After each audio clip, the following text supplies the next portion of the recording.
Throughout the next-gen era, tire wear, or lack thereof, has become an increasingly popular discussion topic among NASCAR fans. If you're doing a soft tire, it needs to fail if when overrun. No reason that tire should have lasted 100 laps. Goodyear and NASCAR were like, you'll get Logano leading 70 laps on old tires, and you'll fucking like it. Rick Hendrick killed a man. Wait a minute. But it isn't just us shitposters on Reddit who are raising concerns. Drivers are expressing similar views. We cannot overcome it. And there's not enough fall off. I mean, I was running practice and saying, my fastest lap was a 20.20. Okay? When I left practice running 50-something laps, my last lap was a 20.55. 3.5 tenths will never pass. Never. It just keeps getting worse. It used to be seconds. And now we've tightened it all up where the left side tires, don't even get me started. Goodyear is so far off on left side tires. Goodyear is simply making a tire that is too good. Might I say, suspiciously good.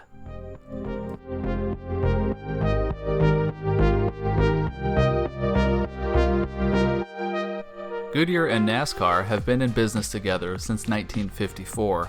That's a tremendous amount of experience, data, and knowledge about making tires for stock car racing, and aside from the occasional mishap. Looking at you, 2008 Brickyard 400?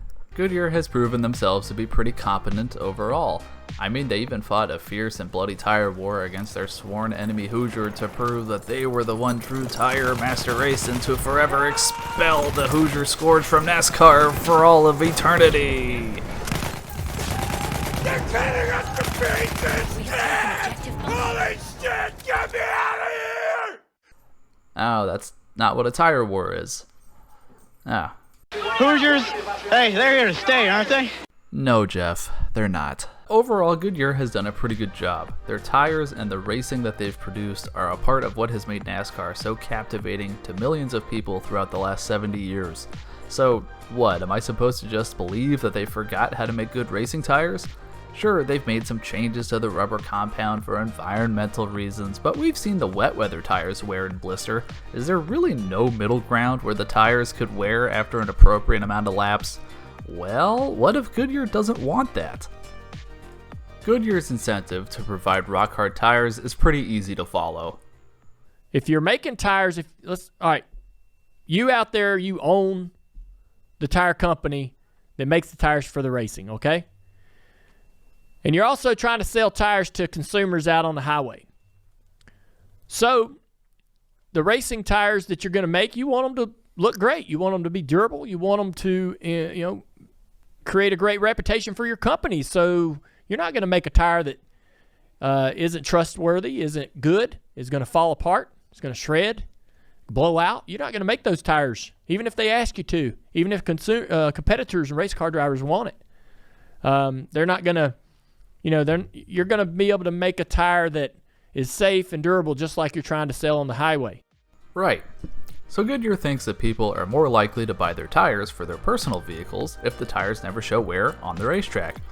So, instead of having your brand in front of a large audience of people that are going to show affinity towards you for supporting their favorite sport, you're going to sabotage the on-track product, making it less interesting, which leads to fewer people seeing your brand, all in the hopes of seeing a momentary bump in sales.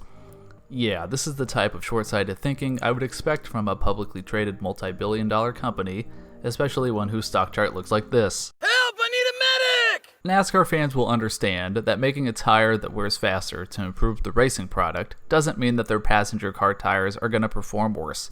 Come on, give us some credit here. We're not that stupid. Treat us like adults. This is insulting at this point. Welp. So, can't NASCAR do anything about this? Well, what if they don't want to solve it either? NASCAR has been on her crusade for years now to bunch the field up as close as possible. It started with our old friend Jacques Debris, our phantom caution that NASCAR would throw whenever they felt the race was too boring, or whenever a popular driver was about to go a lap down. Then it was the stage racing with the mandated cautions, and then it was cutting horsepower leading to the abomination that was the 550 horsepower package. And then it was next gen, where all the teams are forced to buy most of their parts from individual third-party sources, meaning that the teams are working with largely the same equipment. And now, Goodyear and NASCAR have eliminated tire wear. When the tires wear over the course of a run, drivers who are more skilled at maximizing their speed without overheating the tire are going to pull away during a long green flag run. The same thing is true for teams. Teams who are more skilled at finding the perfect balance between raw speed and tire conservation with the setup are going to ultimately be faster. Oh, wait a minute. Drivers being able to display their skill? Speed differential between cars? Oh no, we can't have any of that, can we? NASCAR Chief Racing Development Officer, whatever the fuck that is, John Probst, literally said that they don't want to raise horsepower because they'll run further apart. Yeah, this is what we call saying the quiet part out loud. How can we make our racing more exciting? We could remove the tapered spacer and let the engines be unrestricted again?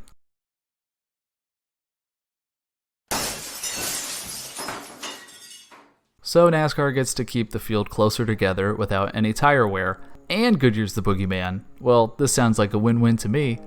So how plausible is it that NASCAR and Goodyear are colluding to bring these invincible tires to the racetrack?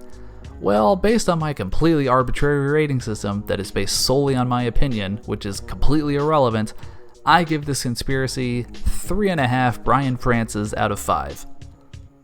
Look, there's no factual evidence that this is happening, but I kinda believe this one. I mean, why wouldn't NASCAR do this? It seems to be in line with what they've done the last 15 years, and just all these gimmicks to bunch the field up together.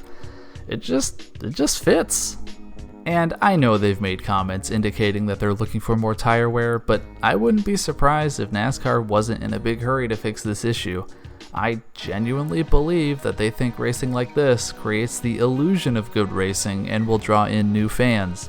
But since this has been a talking point every single week, maybe NASCAR and Goodyear are starting to budge. Tyler Reddick made some interesting comments on the Actions Detrimental podcast about a recent tire test at Watkins Glen. Sam Hunt, we had the tire test at Watkins Glen, and one of their Devo tires, it was really, I mean, Watkins Glen's always been a place where you fight to have any sort of fall off.